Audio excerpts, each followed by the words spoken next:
Hey there, Yarn Bestie. It's Jaya here. Welcome to Skein and Tell, the podcast that unravels it all. Today, we're exploring a topic that is as intriguing as it is unexpected: crime and crochet. It might sound like an odd pairing at first, but there's a darker side to the world of fiber arts that we don't always hear about, which is the role of crocheting knitting in either criminal activity, the use of stitches and coded message, and even the illicit side of the crafting community itself. So let's unravel the threads of this unique topic and take a look at how crochet has been entwined with crime throughout history and even in modern times.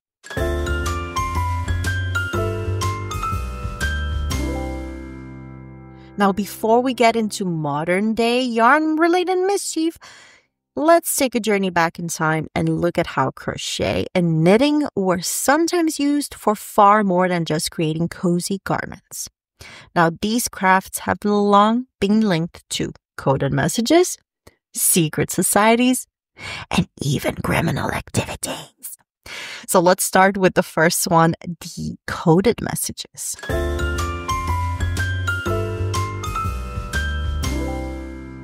Now, during wartime, knitting and crochet were often employed for more than just creating clothing. In both world wars, women in occupied territories were encouraged to knit socks, scarves, and other essentials for the soldiers. But for some, these seemingly innocent activities were also a cover for passing along secret messages. So knitted fabrics were sometimes used to hide coded messages that could be read by those in the know.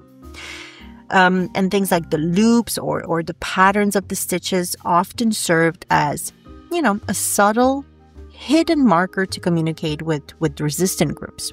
So a tiny little sweater, a knitted sweater, could actually hide instruction or hide a date, or maybe hide a map or a plan for some escape, Some historians actually believe that crochet was also similarly used in the 17th and 18th centuries by European underground movements to pass along encrypted messages, often, just hidden in plain sight.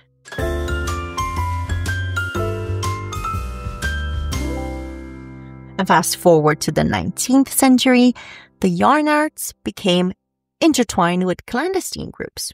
So one notable example is the Freemasons, a secret society that used intricate handcrafts like crocheting and knitting as a form of signaling among its members.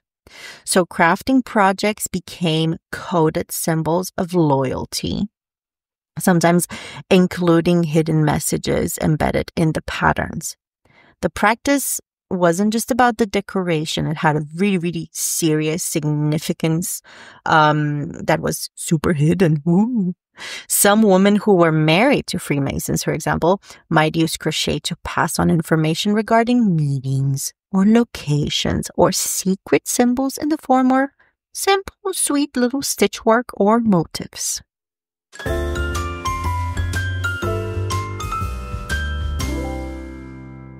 We interrupt this episode for a special segment that explores the history of yarn. The archaeology of yarn brought to you by a special correspondent, Yarndiana Jones. And that is the last time I'm ever doing that accent. But guess what? Let's talk about the history of cotton. Now, before you roll your eyes and say, yeah, cotton is that fluffy stuff, trust me, this little plant has been causing drama, starting revolutions, and shaping entire civilizations for thousands of years. It's ancient, baby. So picture this. It's 5,000 BC. That's before Christ. So that's like 7,000 years ago. And somewhere in the Indus Valley, which is modern-day Pakistan and India, somebody looks at this fluffy white cotton plant and thinks, What if I turn this into a toga? And boom, just like that, humanity's relationship with cotton began. Now, meanwhile, on the other side of the world, cotton was also popping up in Peru, where ancient civilizations were weaving some pretty stylish outfits. So to recap, humans were out here independently discovering cotton in different parts of the world long before we had Wi-Fi or even basic plumbing, for that matter. Fast forward to the Middle Ages, and cotton is making its way to Europe like a celebrity influencer on a world tour. Arab traders were selling cotton fabrics in bustling markets, and people were loving it. And why wouldn't they? I mean, wool was scratchy back then. Linen was stiff. Cotton was kind of like wearing, a cloud. But wait, there's a plot twist. So Europeans had never seen a cotton plant before. And for them, they actually thought, and are you ready for this? They thought that cotton grew on a tiny sheep attached to plants. Yes, bestie. They believed in the legendary vegetable land of Tartary. And the vegetable land of Tartary is a legendary zoophyte in Central Asia, once believed to grow sheep as its fruit. It was believed that the sheep were connected to the plant by the umbilical cord and grazed. You know what? I'm not going there. Just Google it. It's wild. It's super wild. Of course, once the explorers figure out that cotton could actually grow out of bushes and not on tiny plant sheep, they went all in, baby. All in. So let's talk about the 1700s. By this point, cotton was the fabric of choice. Demand was enough to basically keep everybody in production constantly. It was going through the roof. And there was one problem. Picking cotton was slow. It was tedious. And enter the invention that changed everything, which is the cotton gin. In 1793, Eli Whitney invented this nifty little machine that separated cotton fibers from the seeds in record time. It was like the first time industrial revolution happened. It was like a life hack. Suddenly, cotton production skyrocketed. It became the backbone of the textile industry. It was fueling trade. It was making people wealthy.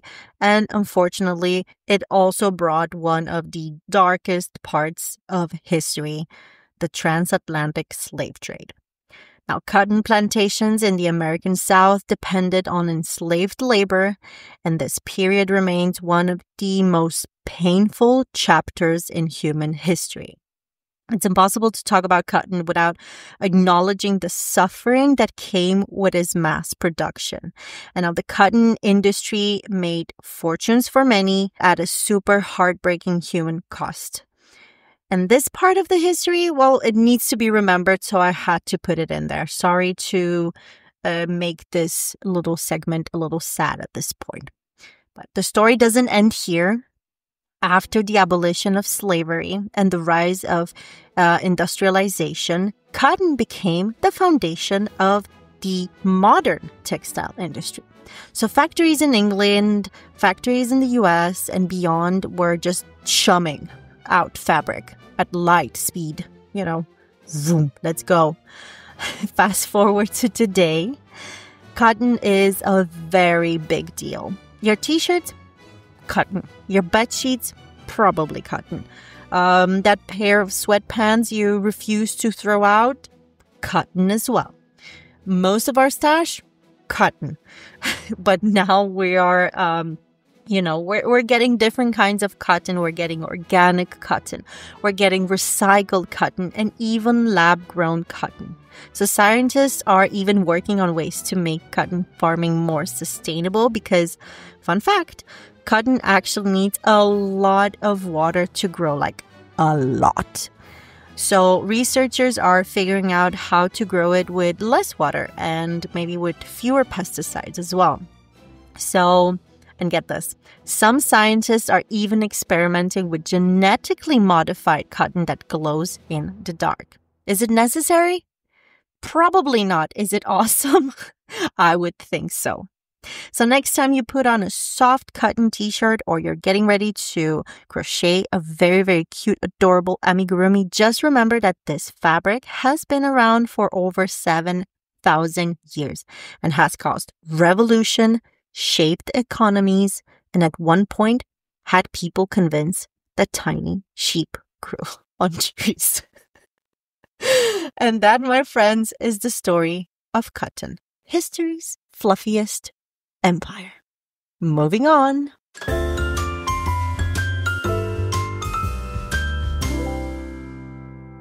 And here we are back with the dark side of the crafting community. While the historical use of crochet and knitting was used for espionage, and that's super fascinating, let's shift to the modern world where crochet and knitting aren't just used to create lovely little scarves. They've also been exploited for some shady purposes in the crafting community itself. Now, I think that we all kind of know about at least one designer that had their pattern stolen. And, intellectual property theft is another crime that has impacted the crochet and knitting world a lot. It's super shady. It's common for crafters actually to create original patterns and designs. We all know that. And then eventually, at some point in time, find their work copied or sold without credit or compensation. A lot of crochet designers have spoken out about having their patterns stolen from online marketplaces and sold by unscrupulous sellers, often with minor modifications to kind of like cover up the original design. And I know that even us here at Hobbii, we had some patterns that are free, just downloaded and literally being sold on Etsy stores for $5, $10, who knows how many dollars. And it's absolutely ridiculous.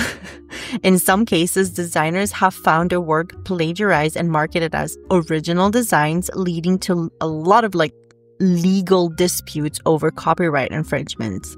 And these incidents highlight a really, really growing issue in the fiber arts community, where the line between sharing and stealing creative work can sometimes be very, very blurry. I mean, it's one thing to be inspired, and it's another thing to just take a pattern, make a few modifications, and be like, yep, that's it, I'm done. So yeah, the rise of the digital platforms and the rise of social media has really, really made it easier for the designers to share their work, but also open the door for thieves to steal their beautiful ideas. How dare you?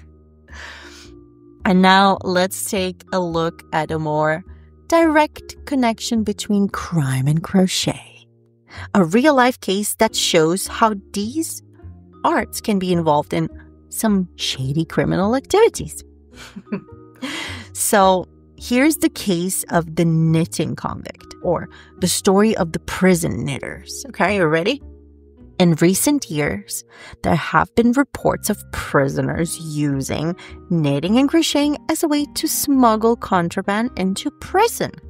Now, inmates have been known to crochet intricate objects, such as, beautiful blankets and, hats and scarves, only to later reveal that these items were used to conceal forbidden materials. This could include small weapons like knitting needles, smuggling as, tools, drugs hidden within yarn, or even messages written with, the layers of stitches, like going back to the coded messages during World War. And I even remember a case from one of my friends down in customer support pulling me out to tell me that he's gotten an email from an inmate trying to purchase crochet hooks and knitting needles from us. And this was maybe about, 5-6 years ago. We were really like debating because we know that there is a lot of use for crochet and knitting in prisons, and a lot of people actually use it as an outlet for, creative purposes and also for relaxation and so forth. So we were really like, what should we do? Should we do this? Is this gonna open, the door to some dark situations?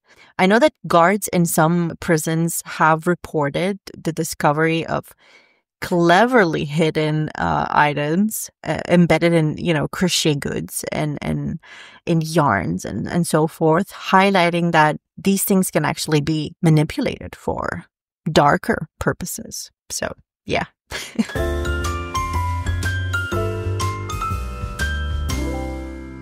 We interrupt today's episode once again to bring you What's Trending?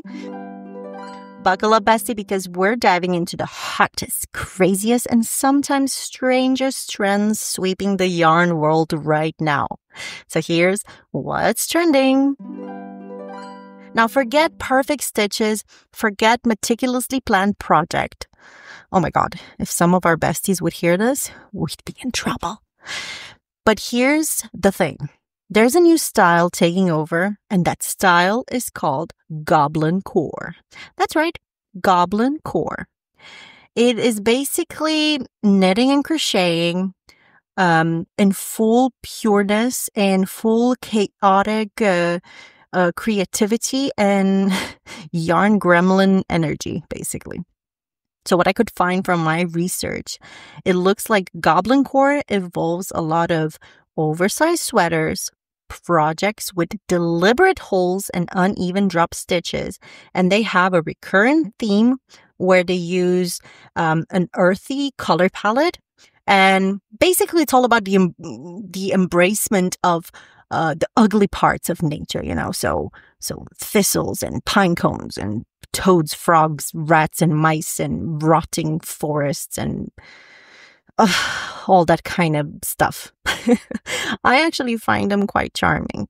There's always something charming about the slightly spooky, scary stuff like that. But what's most charming about all of this and what's most charming about this new style is actually just embracing that chaos and just having some silly fun, right? So, you want to start a project at midnight? Sure, go ahead. Don't even turn on the light. Just go at it. Use 3 different dye lots because that's what you have, right? So why not? Did you mean to drop that stitch? Probably did. Who knows? You never know. The point is, goblin core embraces the mess. It lets your inner fiber goblin thrive, and it's all about crafting like no one is watching, including yourself. So yeah, that was all for What's Trending. And now back to our main topic.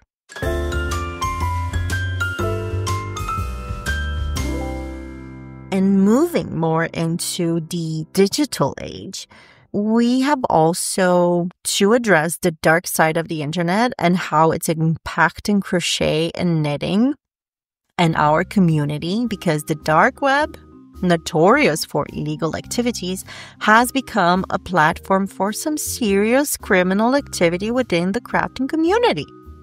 So on the dark web, where there's been instances of stolen patterns, counterfeit yarn, other fake crafting supplies being sold to the highest bidder, have turned. So basically these illegal markets, they thrive on anonymity, right? And the crafting world is obviously not immune.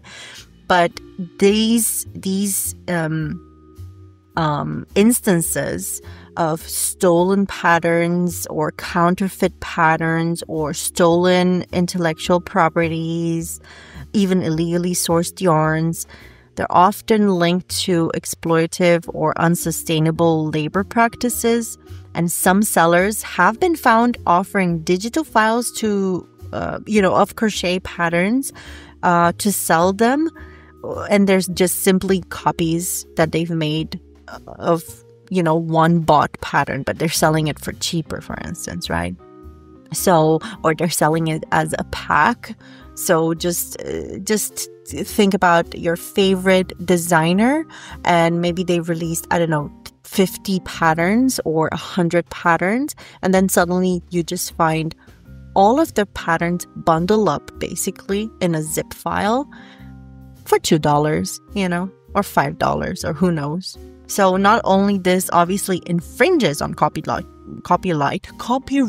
law, but it also really, really damages the creative integrity of crocheting and knitting designers and the community in general. So as we've seen today, the connection between crime and crochet isn't so, far-fetched as it may seem. And I feel like I feel like, when people see us with our little yarn and our little crochet hook or our little knitting needles, they think, ooh, so cute, such an innocent little person. And then behind closed doors, there they are, selling stolen patterns on the dark web. So, yeah, like I said, from secret codes passed through stitches during wartime to fraudulent schemes, illicit smuggling of yarn, fiber arts really has a surprisingly deep relationship with the darker side of human activity, if you might.